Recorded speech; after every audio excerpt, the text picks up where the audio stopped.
For me anyway, I began with the aunties and they had me sold. I was with whatever came after that.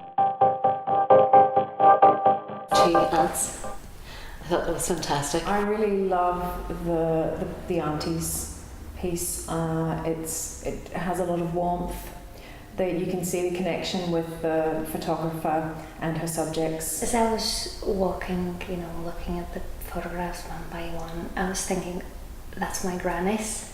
That's how my grannies retired and how they lived their life. Experiencing the urban, mechanized modernity, if you like, choosing to return to some sort of rural existence of their childhood. But not without mod cons. I like the photograph of them playing the crossword, the close-up of the eraser and the pencil. These are literate people. Very glad to see these 2 old women represented in a way that was dignified to them and their choice. Because you have these stereotypes constantly interwoven in various forms of representations, especially on mainstream media. I did like the 2 bowls of borscht soup and then the 2 sisters in the pink raincoats right beside it. I thought there was something kind of sweet about that. The one lying in the bed, she looked really, really lonely. But some people like being on their own. I know I like being on my own. And what I think that really gets across brilliantly is the symbiosis of living and breathing and working together. They probably finish each other's sentences, you would imagine, as well too. And they probably have really massive rows. It's important to explore the different relationships that we call love. The couples, they're all sleeping in a sort of a very makeshift feel about it. Do they live here? Is this their permanent living arrangement, or actually are they in transit? I suppose some part of me was feeling sort of worried for them. You kind of see a grind, you see a grit, you see, their cell phones are next to their bed, they're going to be getting up in the morning, they're going to be going to work or kind of fighting for whatever they can kind of make happen. And I think that the element of resilience comes in when you see that, families are moving on and love is happening. There's a picture where they have, I'm assuming, their daughter lying at the foot of the bed but looking directly at the camera. And it's unique within the piece itself because there's no other semi-awake person in any of the others. To me it's really important because it's that little girl sort of functions like a link. When you look at the photographs, they're tangled up in their blankets, so they clearly haven't been sleeping particularly well, or they've been restless, or they're moving around. And there's also one image that's quite disturbing, because it's of a young woman, but she's holding a teddy bear and she's hugging the teddy bear, so she looks like she is a child, but yet there's a man sleeping beside her and she's pregnant. That's not the first image that you see, and I think if that was, you would have a very different idea from the exhibition. But because that one comes towards the end of the exhibition, it's another angle. It's a sort of the story of that one individual photograph rather than the exhibition as a whole. It's not a romantic love, isn't what is kind of coming out from those pictures. It's more the intimacy.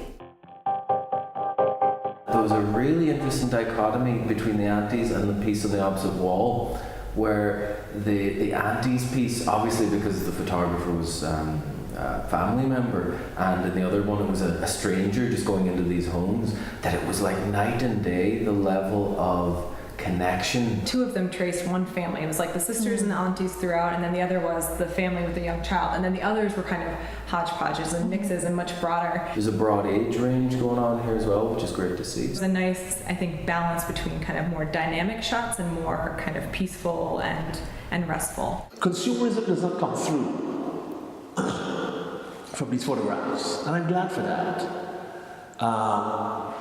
It doesn't mean in the absence of consumerism people don't have modern means of communication, access to resources. The overall show, I think, has that interplay of poverty and resilience for me.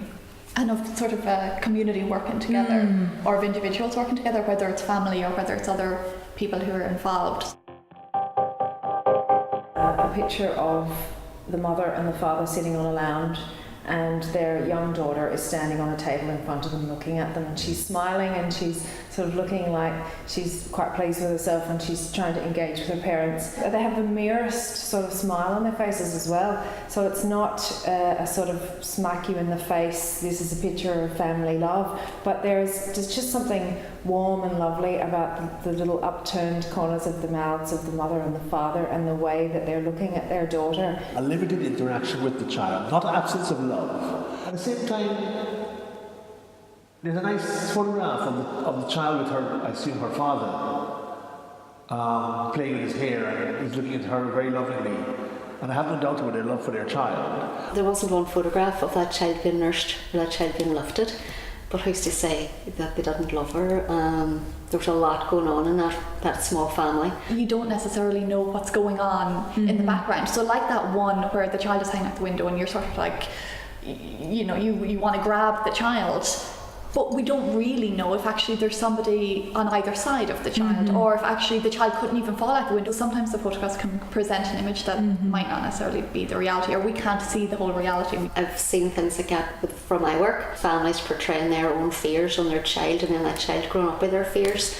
So you grow up with what you're surrounded by, and it sort of makes you wonder what that child has in the future. Child room was really hard for me. Honestly, I felt my heart palpitating like as I was going successively down the line. Post-Soviet era saw a return of a very vicious form of capitalism and with a tremendous amount of social fallout. And this couple could possibly represent that failure of society. I think it starts off kind of lighthearted as well too, because when it ends then with the other family, and you're just sort of left with a kind of sense of what's going to happen to that family, you know. It misleads you. It brings you on a wee journey of lightheartedness at the beginning. I was nearly in tears when it came out.